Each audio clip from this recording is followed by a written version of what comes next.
Hey everybody, let's talk about Mars having turned direct in Cancer, finally, and this huge shift of energy, but also placing it in the bigger context of all these other cycles that we are in, that we're leaving, that we will move into, because we are in this very profound preparation phase right now, leading up to these monumental and frankly gigantic shifts that 2025 and 2026 will bring to every single one of us.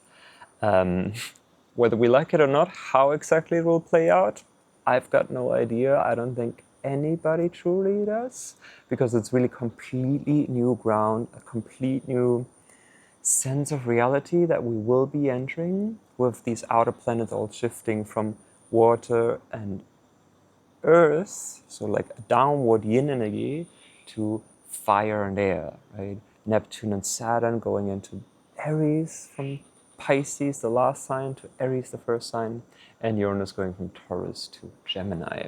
Grounded, fixed, stable Taurus to airy, flighty, curious, mercurial, inventive, fast Gemini.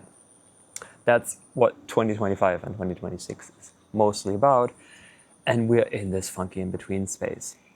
Anyhow, Mars retrograde is over, officially at least, and that would have brought, in the last couple of days already to you, it ended exactly on Monday, probably a huge shift of energy and a feeling of like impetus and fire and will and drive and agency or optimism, clarity on what I want to do and how I want to act, coming back online, maybe feeling like, oh, it's been missing or lacking or cloudy, muddy waters for weeks and weeks. Just suddenly feel like, oh, there's something new, a new development, where and how we might have felt blocked through deep emotional or unconscious processes or seeming obstacles in the outer world. Maybe suddenly, or at least slowly, signs of like, oh, there's forward momentum again. But of course, we have to contrast that with the fact that Venus is stationing. She's barely moving at all anymore, to go retrograde. So we have this forward momentum, and then again, like, ooh, something else wants to pull backward now. Venus will go retrograde on Sunday, the 2nd of March, on 10 degrees of Aries, where she's already staying. And Aries is, of course, ruled by that Mars. Another curious fact and interesting thing to keep in the back of your mind, please, over these coming weeks, is that for the entire time that Venus is retrograde, for those entire 40 days, this deep inner underworld mythic journey where we're stripping ourselves down and often play that out immensely, of course, in our relationships, but also our relationship to ourselves. That's also the inner side of Venus, right? To our sense of self-worth and worthiness and our values, the values that we want to build our life on, the values that we Mars want to act on. Venus is the deeper desires that we have, the things we desire, but then Mars is how we actualize them through outer action.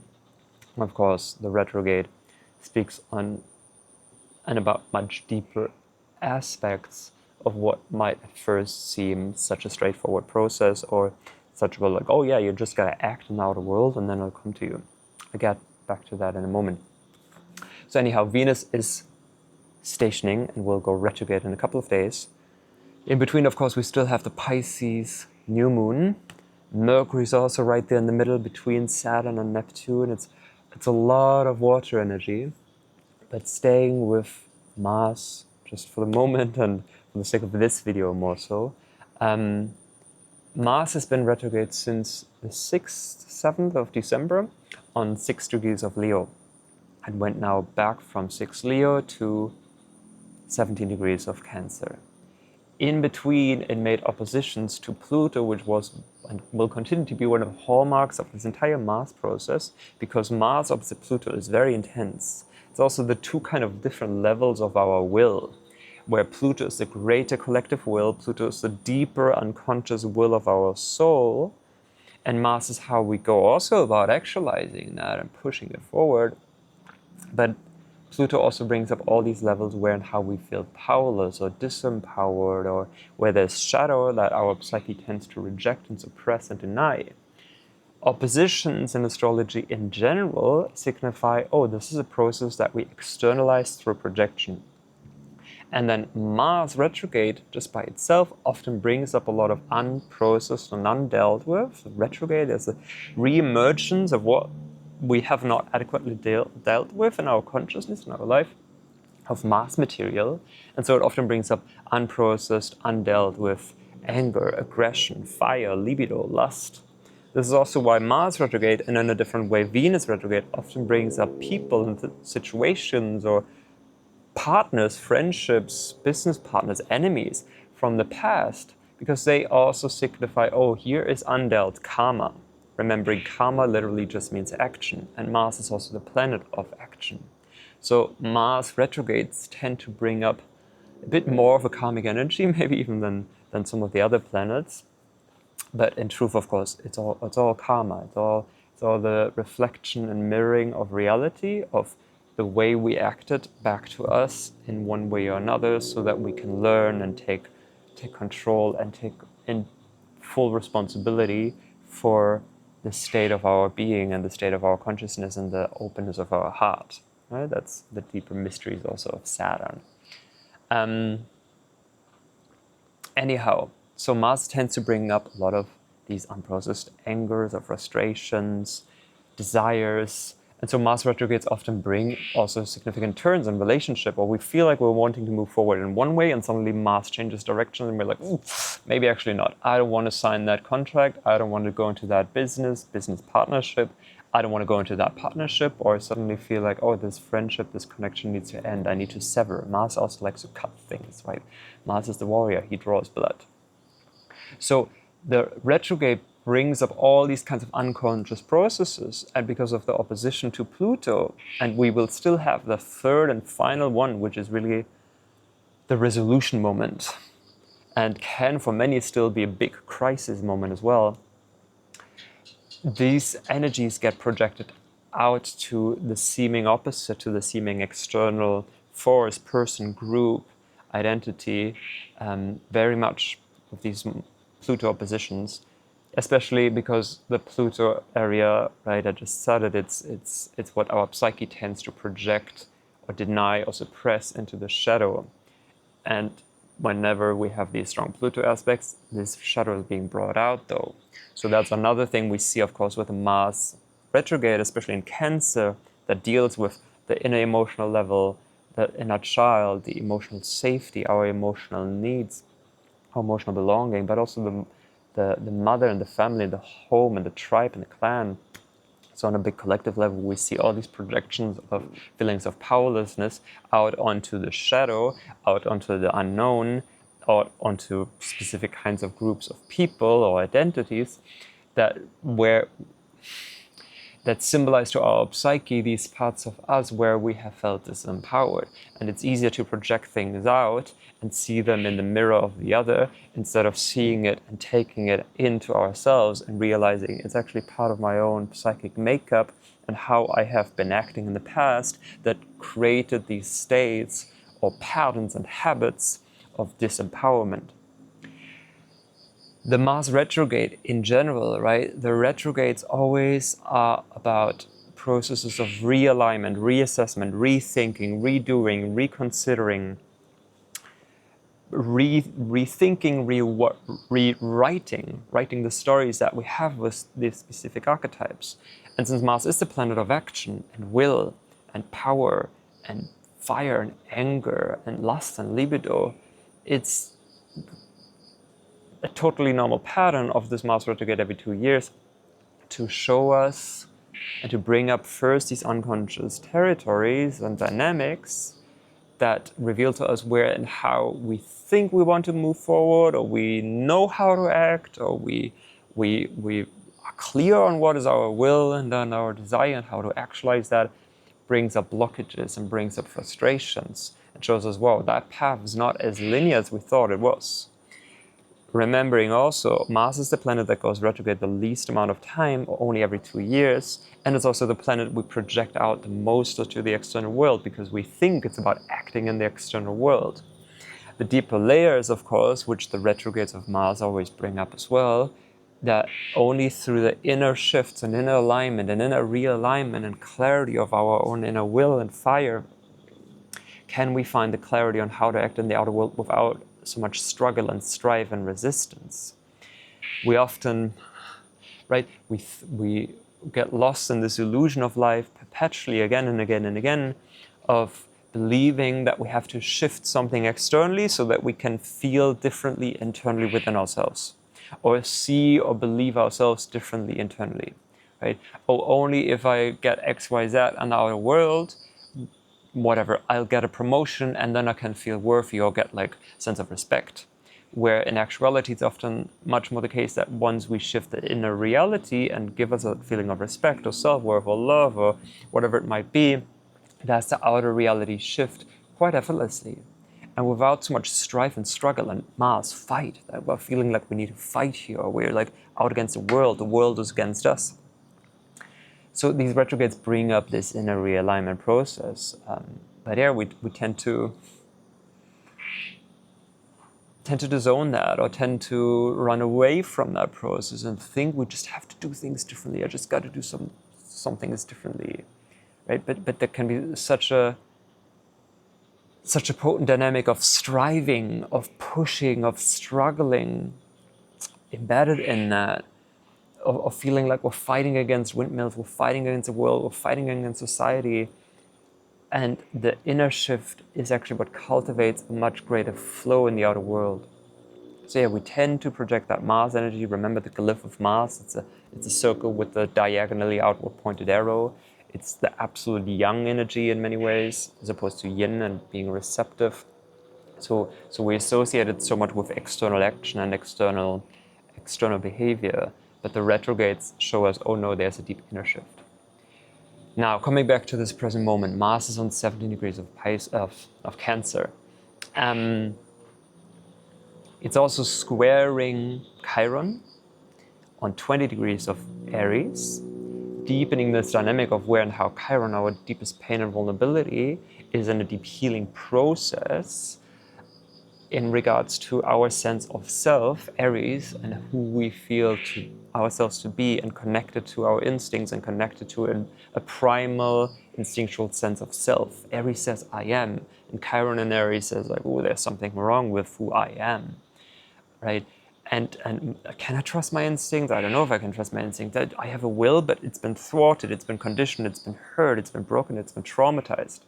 Mars in Cancer shows the deep vulnerability on the emotional level, maybe also stemming from childhood, parental programming from our father or mother, of where and how our inner will and clarity of the axis on the inner will and our own inner instincts has been broken, where the inner emotional intuition, Cancer, has maybe been deeply wounded and hurt, Aries, so it doesn't trust itself fully, neither trusting one's own emotions and or trying to run away from them or Mars, fight them, and neither trusting or also not trusting the Aries side of our instincts and our will and our own agency.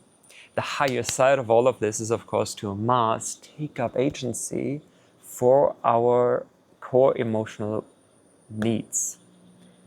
Not our desires, right? That's more Venus, but Moon and Cancer is our emotional needs.